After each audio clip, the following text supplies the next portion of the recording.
Hey, St. Louis, it's me, Nate Johnson, and it is December. Can you believe that this year is already coming to an end?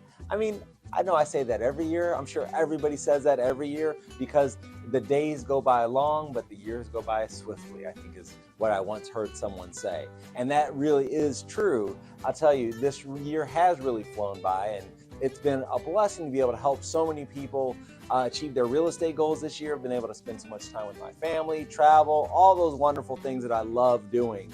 And before we completely write off 2022 for 2023, let's talk about what December has in store for us in our beloved St. Louis.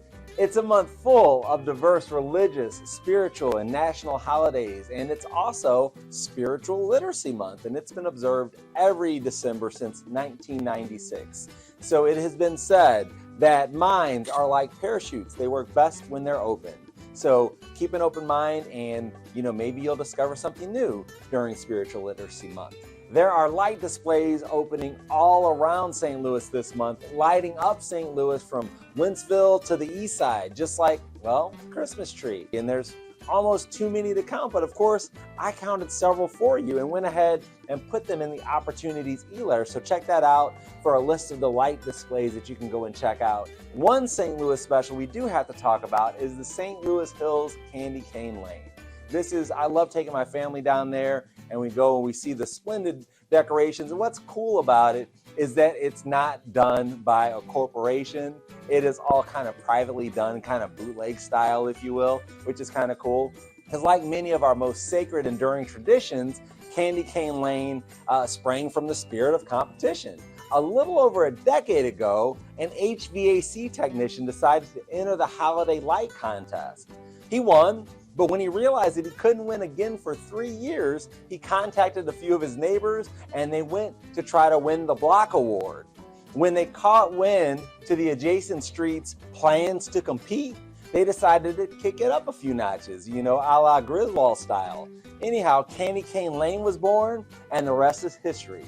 If you want to check out the award-winning display for yourself, head to South City and check out Candy Cane Lane.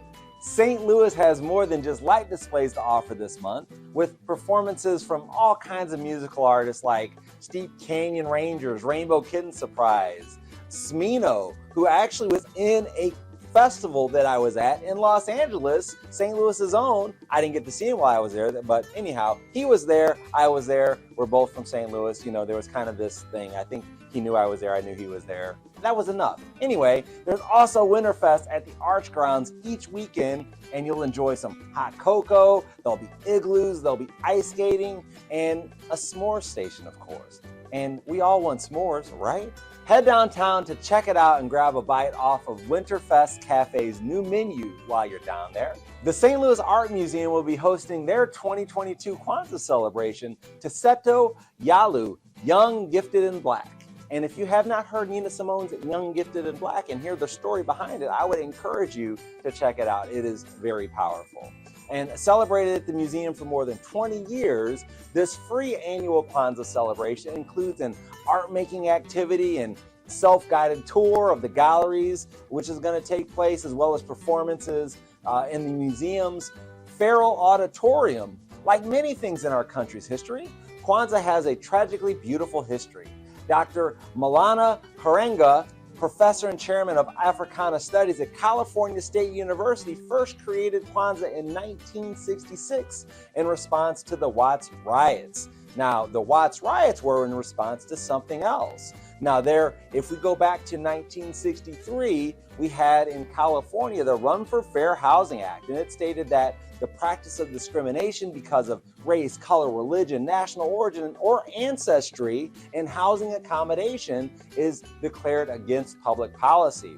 Following the passage of the Rumford Act, the California Real Estate Association immediately launched a repeal campaign. These are my people. I'm a realtor, and it's unfortunate this is where we're at the time. We know that we've done some things in the past that have led us to some of the challenges that we see today. And we all have to atone for that and move forward so that we can create equitable opportunities for everyone. Because what they did, the California Real Estate Association, is they worked to sponsor what we call Proposition number 14. And Proposition 14 effectively repealed the Rumford Act and countered it completely. And as a result of that, it just became too much. As Dr. King said, the social isolation and economic deprivation were the ready seeds which gave birth to these tragic expressions of violence. And of course, December is the month of giving, and many nonprofits raise over 50% of their entire funding in the last month of the year. So the month of giving revolves around people making a difference in society by helping others, and we can do that in all different types of ways, from donations, volunteer work, community involvement, charity work, participating in fundraisers and charity events. And I'll tell you, some of the easiest things that we can do is just connect with our friends and family, especially those that we may not have been in touch with as much as we should. Let's reach out to them. Let's give them a surprise. Also this month, we can celebrate Hanukkah with the whole family at the Missouri Botanical Garden, Garden Glow. There'll be plenty of musical performances and food and vendors and more. This 8-day Jewish celebration, often known as the Festival of Lights, celebrates the holiday with the lighting of the menorah, traditional foods, games, and gifts. We've talked about different cultures and events in our great city that highlight and honor various cultures and the diverse people that are part of our great region. And I hope that you take a minute to check out some of these opportunities and celebrate the season in St. Louis. Happy holidays, everyone. Take care.